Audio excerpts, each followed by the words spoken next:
them in a free fall. Just very optimistic of the progress that we've made so far. Year 2 for Jonathan Smith finds improvement for the Beavers. But will it be enough to climb up the standings? And can the Pac-12 keep up with the college football race? The Seahawks enter the season with plenty of expectations and question marks.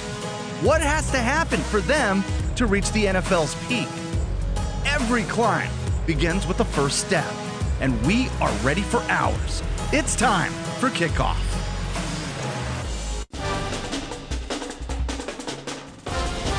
And now from KGW, Xfinity presents Countdown to Kickoff. That's what I'm talking about. What's good, everyone? If you like football, we've got you covered. My name is Orlando Sanchez, joined always by the one and only Art Edwards and John Canzano. How you guys doing? Good.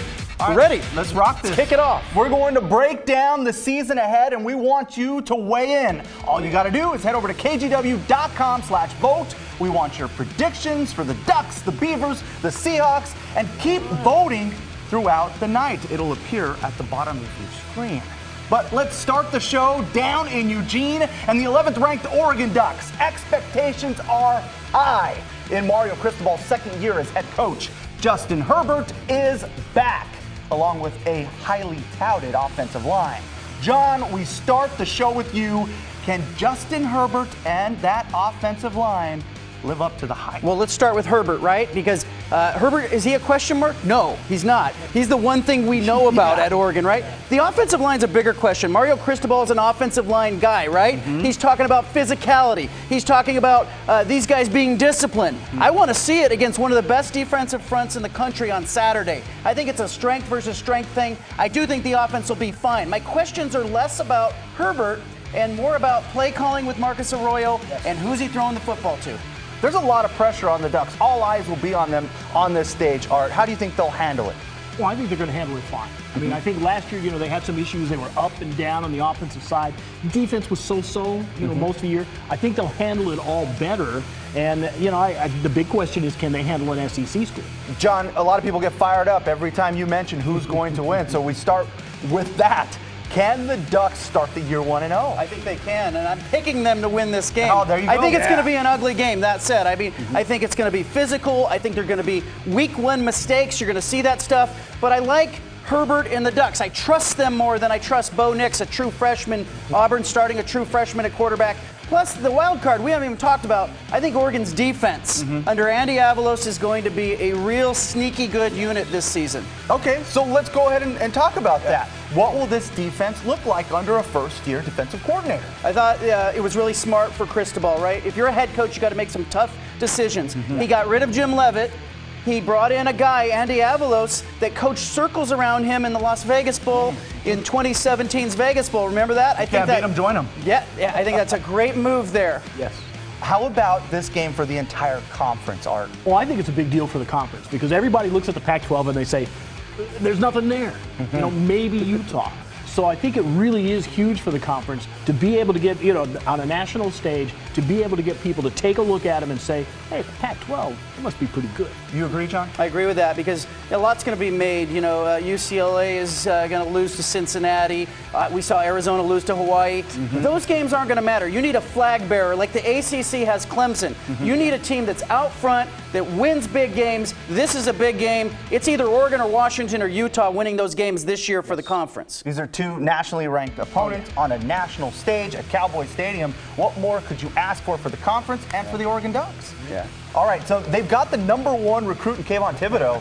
How much of an impact will he have as a freshman? I'm not sure he's going to start. We're hearing that he may not start, but he's going to matter. I asked Mario Cristobal this week, I said, well, what can we expect? He said he's going to be in the backfield, he's going to be active, he's relentless. Oregon has not had a player like this. And Art, you know this, you guys know this, Orlando. They stole him from the SEC schools. Right. They thought they had Kayvon. 100%. Yeah. I got a chance to meet him at Media Day. I was unbelievably impressed with him. He is just such a mature young guy. Doesn't seem like he's a freshman at all. Seems like he's a senior on that team. Says all the right things. I asked him, hey, what's it like being the dominant guy in high school, and now you're going up against guys who are bigger, stronger, just as fast as you are? He kind of chuckled a little bit. He said, I've had to draw on a lot of different things. He said, it's no longer me being able to bully everybody. I've got to really work. Yeah, and he's working against an Oregon offensive line that I think has a chance to be the best in the conference. Absolutely. And they're going to have to play like the best in the conference against Auburn, a stout defensive line, one of the best in the nation. No doubt about it. All right, guys, it's time to check the poll results. They're there at the bottom of your screen right now. And look at that. They're believing in the Ducks right now. Yeah. And they're going to need to win that first game if they want to reach 10-plus wins. 57% of you rolling with the Ducks to go 10 wins or more. Up next, we head up north along I-5 to Corvallis. It's year number 2 under Jonathan Smith. The big word this year is improvement. But will that translate into closer games? And of course, more importantly, wins. That's coming up on the other side.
Today, Jake kind of deserves to go first.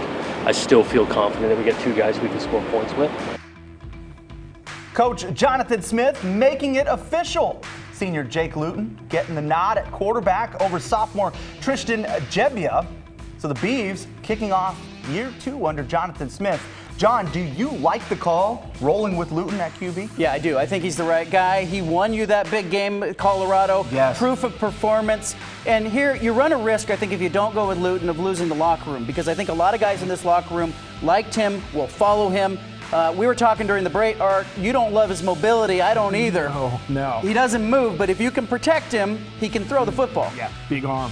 And he's got to stay healthy, right? He does. You know what? He needs to stay healthy. We haven't seen him, be able to do that. I mean, he's taken shots the last couple of years, so we don't know. So it's good that Coach says we got 2 guys who can score some points. So it's good that he feels that way about it, because I don't know that Luton will last the whole season. But I agree with John. I think it is the right choice to make. And if Luton is right, he's shown you what he can do, like that game against Colorado. Sure. So the Beavs, they finished last or close to it in all defensive categories in the Pac-12. Do you guys believe that there's been improvements made to this defense? Could they be worse? I mean, they were bad. They were last in even turnovers. Look at the numbers on the screen there. Yeah. 45 points Brutal. a game. They couldn't stop anybody. The problems were not on offense. I do feel like I talked to Isaiah Dunn, the defensive back, who will start for this team tomorrow night against Oklahoma State. He said the competition in practice is better. Then I talked to the other Isaiah Hodgins. He's a wide receiver. He said in practice they are having battles with that defense that they didn't have a year ago. Okay. That's all we have to go on at this point, but we're going to see more tomorrow night. So the Beavs, they believe that they're better. We've heard it all during training camp, how improved they are. They were 2-10 last year, though. And will that translate into wins this year? Their strength of schedule is ranked among the toughest in the entire country. Guys, how many wins do you think that the Beavers can count on? Let's compartmentalize their season. I think the first 3 weeks of the season, they have a chance to win 2 of the first 3, maybe 3 of the first 4 if they can get off on the right foot. I think Las Vegas disrespected them by making them a 16.5-point underdog at home against Oklahoma State. They're going to play Oklahoma State much closer than that. But again, it's about W's, right? I think they'll beat Hawaii. I think they'll beat Cal Poly. I think it's a big question mark tomorrow night. And Stanford is not a gimme for the Cardinal there, having to come to Corvallis. Yeah.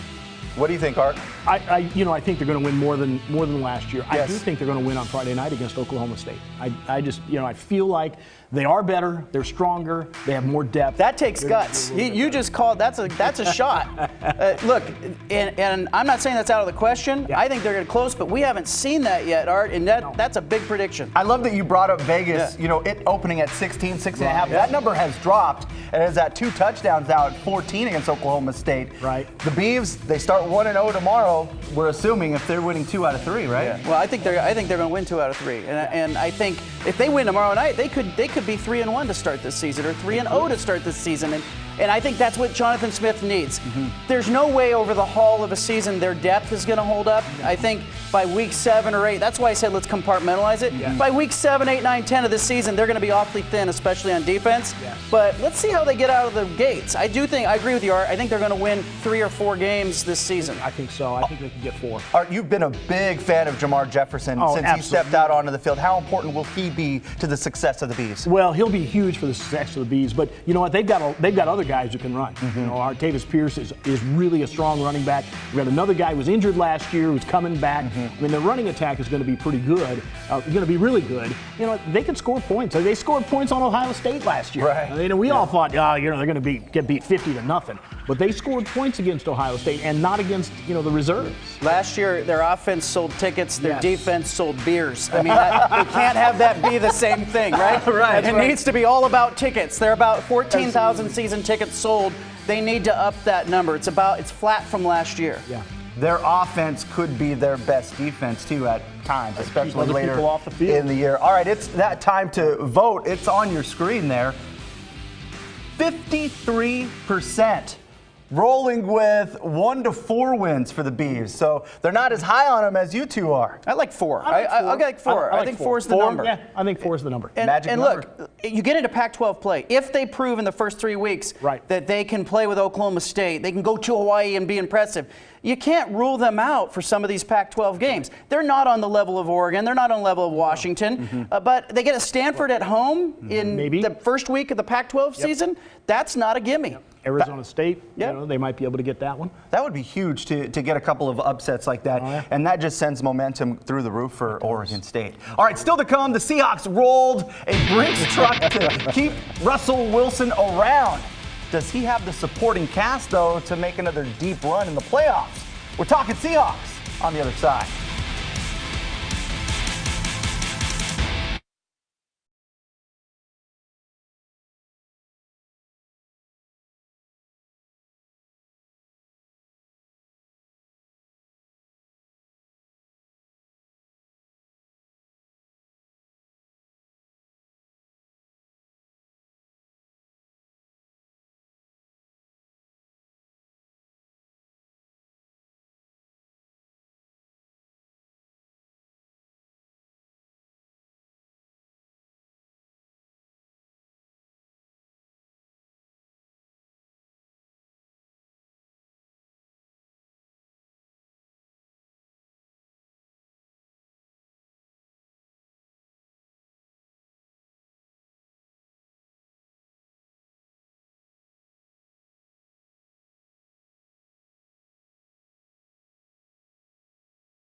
It's that time again. Need you to vote.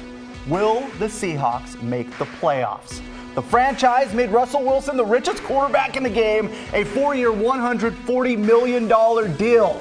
But the franchise also lost guys like Earl Thomas and Frank Clark, while Doug Baldwin was in retirement mode. Guys, do the Seahawks have enough to make the playoffs? I think it depends less on Russell Wilson and more on the rest of this roster. Look, there's a finite amount of money to go around. You have a hard salary cap. So as you see there, as you start to pay a guy, $26.2 million of your cap, and it escalates, you start to have to make sacrifices at other positions. This is not how they got to the Super Bowl and won it. No. They got there and won it with him making $500,000. Yeah, a low amount of money, great defensive players. Russell, praying for you. You know, they kind of broke the mold when they gave him all that money, because some of the teams are looking at it and they're saying, you know what, we got a quarterback at a little bit of money. Like, you look at the Rams, you know, they've got a quarterback, they got Jared Goff. Right. But, you know, there's a good possibility that when he gets to year 4, they're going to say, fine, you know what, we can bring another guy in, because we're not going to pay him $20-something million. We're not going to pay him that huge chunk of our cap, because we're winning with defense and with other guys.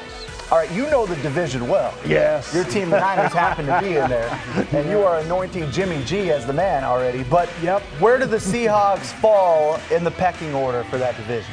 Well, they're probably still the best team in the division, but I mean, I'm always going to pick my Niners.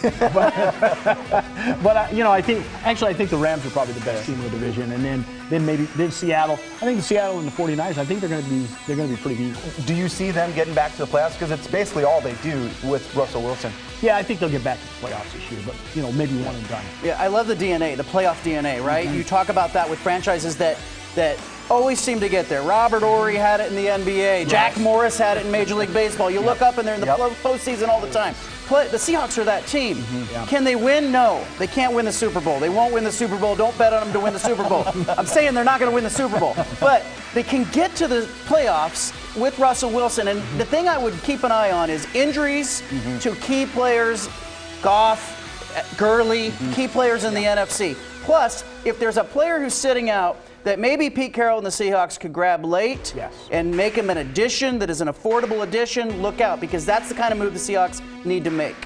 Like, you know, Jadeveon Clowney, that would be a good one right there. That would be a good one right there. I know the man's got options, but he did mention the Seahawks being on his wish list, and that would be the guy that would fit the mold there. Okay, we will talk much more about the Seahawks in our second half hour when we go online. Paul Sylvie from King 5 in Seattle tells us what he's seen at Seahawks training camp and a couple of areas that Seahawks fans should pay close attention to early in the season. Guys, we got more work to do. Yes, we do. Let's do it. We'll be right back.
And welcome back to Countdown to Football. You're looking at Friday Night Flights, baby. This was our last image of high school football from 2018. Lake Oswego celebrating a championship win over Sheldon. The Lakers looking to repeat in 2019.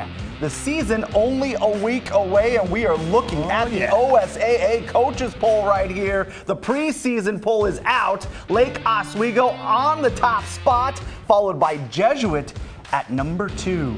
Those two teams will face off in week number 2 on September 13th. This schedule will be loaded right out of the gate. The Lakers open the season on the road against number 9 West Salem.